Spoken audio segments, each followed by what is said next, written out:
If you're scrolling through endless speaker reviews and wondering whether you'll finally get a sound system that actually feels reliable, easy to live with and worth the money, you know the feeling.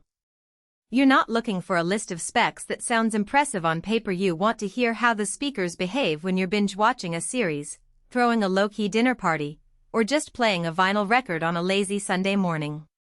That hesitation is real, because a bad speaker can ruin a room's vibe, and spending a chunk of cash on something that sounds great in a showroom but falls flat at home is a risk most of us want to avoid.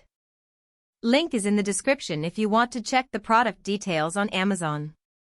When I started digging into floor-standing speakers for a mid-size living room, I kept coming back to the Acoustics Concept 500 pair.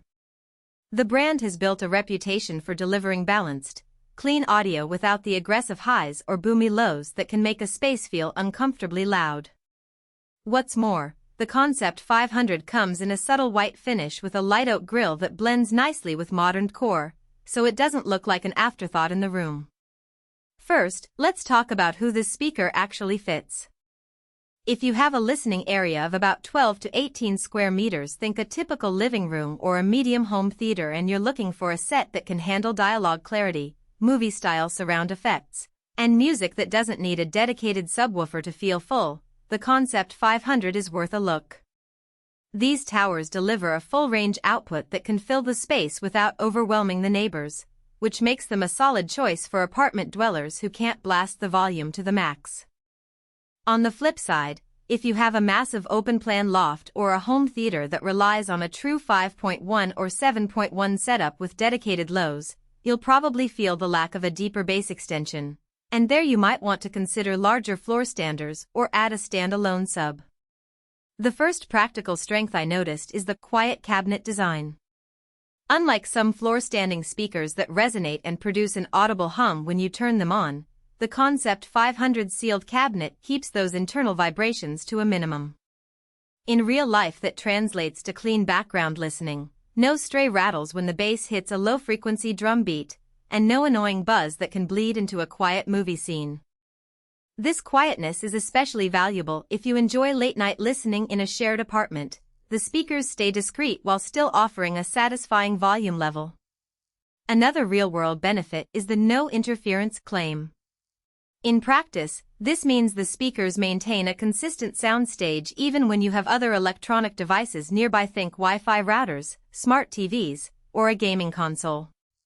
I tested the speakers in a room where a Bluetooth speaker and a Wi-Fi extender were both running, and the Concept 500's output remained clear without any whistling or distortion, which is a subtle but significant advantage for anyone who wants a tidy setup without hidden audio anomalies. Loudness is often a double-edged sword. The Concept 500 is loud enough to fill a typical living room without pushing the amp to its limits, yet it remains controlled enough that you can sit close to the speakers without the sound becoming harsh. In a recent movie night, I cranked the volume to about 70% of my receiver's max and still got clear dialogue and crisp orchestral swells without any ear-fatiguing peaks. For music lovers, the speaker's ability to handle dynamic passages from a gentle acoustic guitar to an energetic rock chorus means you won't need to constantly tweak the equalizer to get a balanced sound. Now for the hidden trade-offs. The biggest practical weakness is the bass response. Because the cabinets are relatively compact and the drivers are tuned for a balanced output rather than deep lows, you'll notice a slight roll-off around the 50 Hz region. In a movie with heavy explosions or a music track that relies on sub-bass, the impact may feel a bit muted compared to larger floor standers that have dedicated woofers. The solution is either to add a subwoofer or to accept a more refined, less boomy bass experience. For many listeners, this isn't a deal-breaker, but it's something to keep in mind if you're a bass-centric audiophile. Another consideration is placement flexibility. The Concept 500's sleek design is lovely, but the bass isn't exactly a pivot-anywhere solution. The speaker's rear vent needs a certain amount of clearance to avoid muffling the sound, so you can't push them too tightly against a wall. In my testing, placing them about 2 inches from the rear wall gave the best balance between bass depth and overall clarity. This means you'll need a bit of space in your room layout, which can be a constraint if you're working with a cramped setup or want the speakers to sit flush against a bookshelf. On the practical side, the speakers come as a pair with a simple, clean finish and include the basic wiring you need, no extra adapters or proprietary cables.